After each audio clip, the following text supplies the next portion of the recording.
Hello, hello. Oy, madulas. Kasama na rin dito. 5 o'clock in the morning. Start na ng lakaran ng 5 oras. Oh my God. Kamali yata ako ng kinuang tour. But anyway, kaya natin yan. Ito ang naplamo, Arcadio Lakwachero.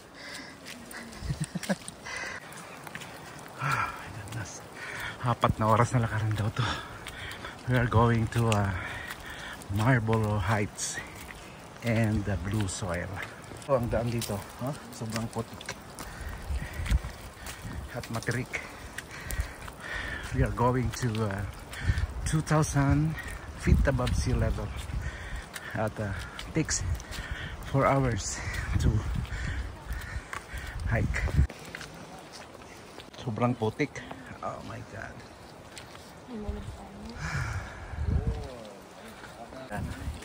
Yan ang pako. Ibang grupo din ng at iba din ang tour guide nila. The vlog. First stop. For your information, may mga nagbebenta dito ng mga pagkain. Like kape. Ay, souvenir pala to. Mga kapatid, hindi pala mga pagkain to. Souvenir. Anong pangalan ng pwesto mo, bro? Anong pangalan ng pwesto mo? Walang pangalan. Walang pangalan. No? Pag pumunta kayo dito, mamili ng souvenir dito sa walang pangalan. Na daw yung Marlborough Hills. Foggy naman. Wala kaming makikita. So ito. Akala ko, station lang ito muna. And sabi ng tour guide, this is the Marlborough Hills na daw. Unluckily, walang view. It's all fog. Dito pag-abutan kami ng sunrise. Pero medyo nakiklear na, oh. Medyo nakikita na yung ay, wala. Ito na pala ang tinatawag nilang Marlborough Hills. Pero sayang naman, walang view ngayon na makikita dahil sobrang foggy. Ayan, oh. From the starting point, 1 hour ang lakaran na puro paakyat dito sa Marlborough Hills. And then, pababa na papunta doon sa Blue Soil. At paakyat muli pag doon na malapit sa Blue Soil.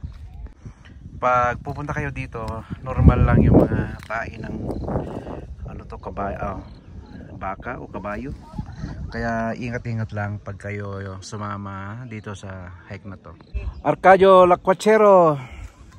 Nakarating ako dito sa Marlborough Hills, dito sa Sagada mismo. Napakaganda sana to kung nasubaybayan ang sunrise at hindi foggy. At sana makikita tong buong view ito na pati sea of clouds. Pero unluckily, hindi magandang panahon ngayon dahil sobrang foggy. Wala namang view dito, mga tao na lang ang pagkukunan ko. Wala namang view ang Marlborough Hills, so wala akong i-video. Mga tao na lang i-video ko. Hello bro. Ang ganda ng Marlborough Hills. Wala namang view sa Marlborough Hills, mga tao na lang ang view ko. Hello, hello dyan, pasama sa vlog ko. Taga saan ho kayo? Hello po. Rizal. Rizal. Sayang no, walang view. So wala naman akong makuhang view. Mga tao na lang ang view ko. Chapsoy po yung mga yan. Chapsoy? Bakit naging chapsoy? Halo-halo yung lugar nila. Oh. Tayo ka doon, harap ka doon. Ganda sana ng Marlborough Hills, oh, kaya lang puro fog. Kasama na rin si Papi sa vlog ko. Hello. Kumusta? Buti ka pa, dito ka nakatira. Kita mo ang view lagi. Say hip hip hooray!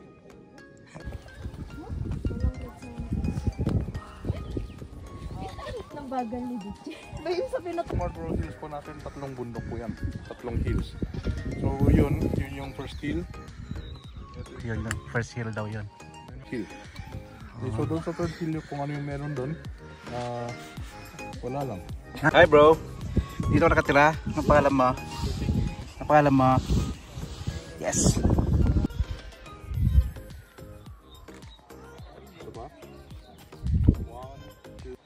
Kung maghahanap kayo ng tour guide, hanapin nyo si Ricky.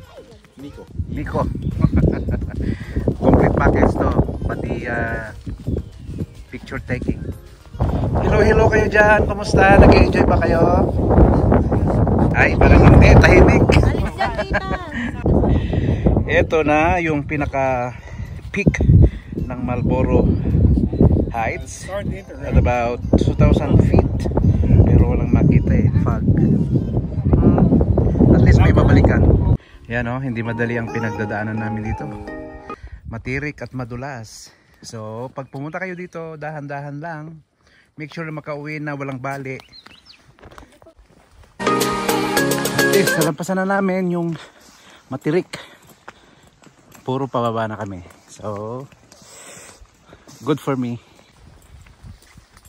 Ito nga pala si Apu Wangod, kasama ko. Hanggang sa t-shirt na lang kita makikita, Wangod. Wala na akong time na pumunta dyan sa'yo. Anyway, hindi naman akong papatato. So anyway, nagkita tayo kahit sa t-shirt ko lang, Wangod.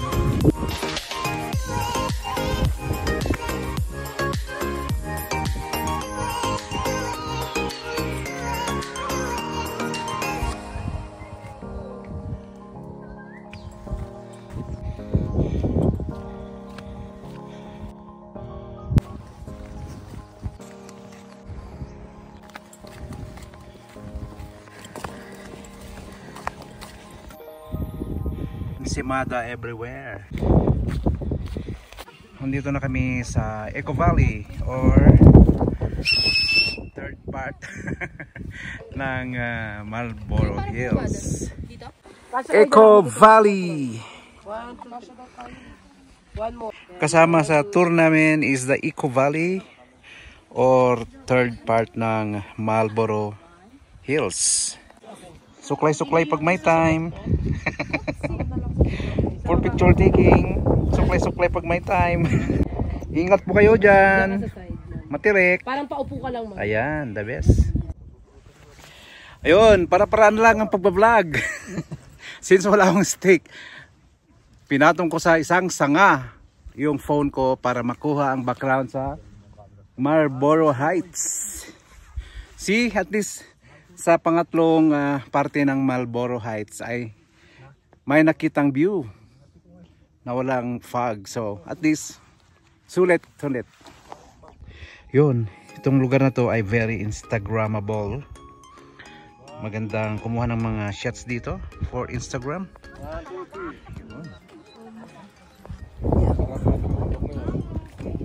Ito, may nakuha si Nico na wild mushroom. Wild mushroom. Background ng aking mga kasama. Ayan Since wild ka naman, may iwan ka ulit dito. Kaya lang, kinat ang buhay mo. Nico, hindi mo pinagbigyan ng buhay. Bakit, Nico, bawal mga liwa? Sa daan ba? Bawal? Sa daan, bawal. Okay. Akala ko kung ano na yun. So, kasama sa makikita sa hiking namin is yung mga wild mushrooms. Yun na yung mga kasama ko. Kikita nyo dun, nice hike talaga. Batu-batu peak. Batu-batu peak. Yeah. Maganda pala dito solo, Nico. Pwede rin. Yung mga girls na solo, ikaw ang tour guide. Hawak kamay. Hello. Oy, madulas. Kasama na rin dito ang pagbabaging sa pine tree. Kung kayo ay may pinagdadaanan o desperado, punta lang kayo dito. Ito, magandang paraan para sumaya. FM! Hooray! Kung ano-ano na lang.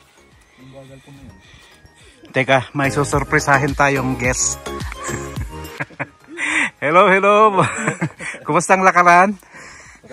Maganda naman, healthy. Lang. Oo. Ito yung lalaking puno. Paano mo naman nasabi na lalaki yan? Sabi? Yan ang pruweba. Oo nga, no? Sobra. So kung paano natin malalaman kung ano yung pangalan na ito, yung punong yan. For sure, pine tree yan. Yung punong yan, hindi yan pine tree. Bakit? Yan is isa lang, kaya pine 1. Ito yung pine 2, Oh. then yung pine 3. May point ka talaga. Clap, clap, clap. So, nandito kami ngayon sa mga pine trees. Ito ang raw material kung panggatong na. Ang pangalan nito sa Ilocano ay saling. Ang pangalan sa mga taga Sagada is saong. Tapos Ilocano saling, di ba? Sa Tagalog, saing. Sa Sagada, saong. According kay Nico, itong lugar na to ay pine trees forest. Bahala na kayong magpangalan kung anong gusto nyo. Oh, sabi ni Nico, pwede rin daw Pine Park para sa mga couple. Oh. 3 cheers for Sagada. Hep hep. Hep hep. Walang energy, gutom na no. Hep hep. Magandang araw mula dito sa Sagada. Parte ng aming itinerary is makadaan dito sa mga kasalingan sa Ilocano, mga salong or pine trees. Make sure when you come to Sagada, daanan nyo din ito, spend some moment. Kung mayroon kayong shota, pwede rin 2 oras kayo dito, banding-banding. See, ang ganda ng view. So for me, hep hep for me. Hooray! Hooray! My moment in this rock is very memorable. With the pine trees around, very relaxing.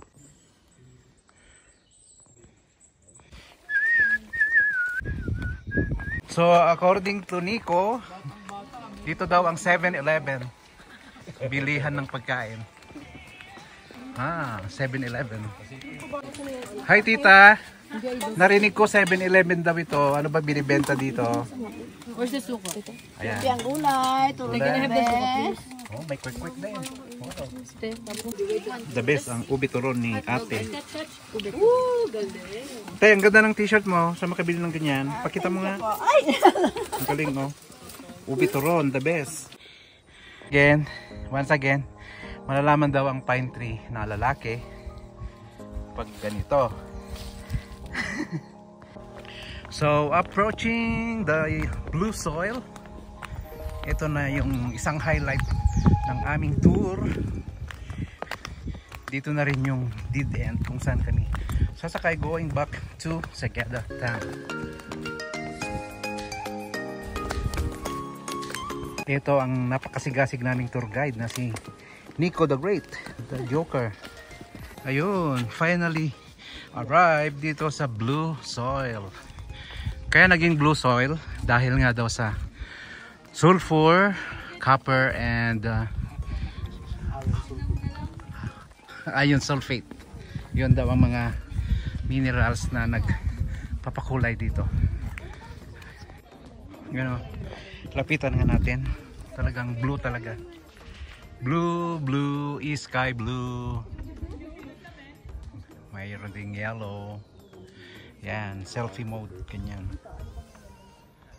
Doon kami galing sa taas. Doon kami galing. Kung saan mayroon ding forest fire before. Sa malapitan, ganyan ang itsura. Talagang blue. Awag din. Ito, oh. Ang texture niya, malagkit-lagkit ang texture niya. Parang clay. Ayan, oh. Blue talaga.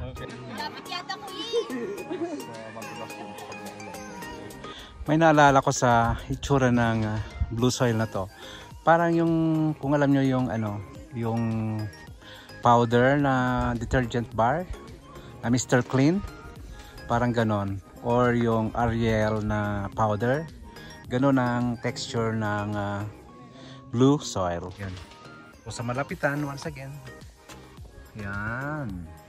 Dahil sa mga minerals na copper, sulfur, and kaman utat.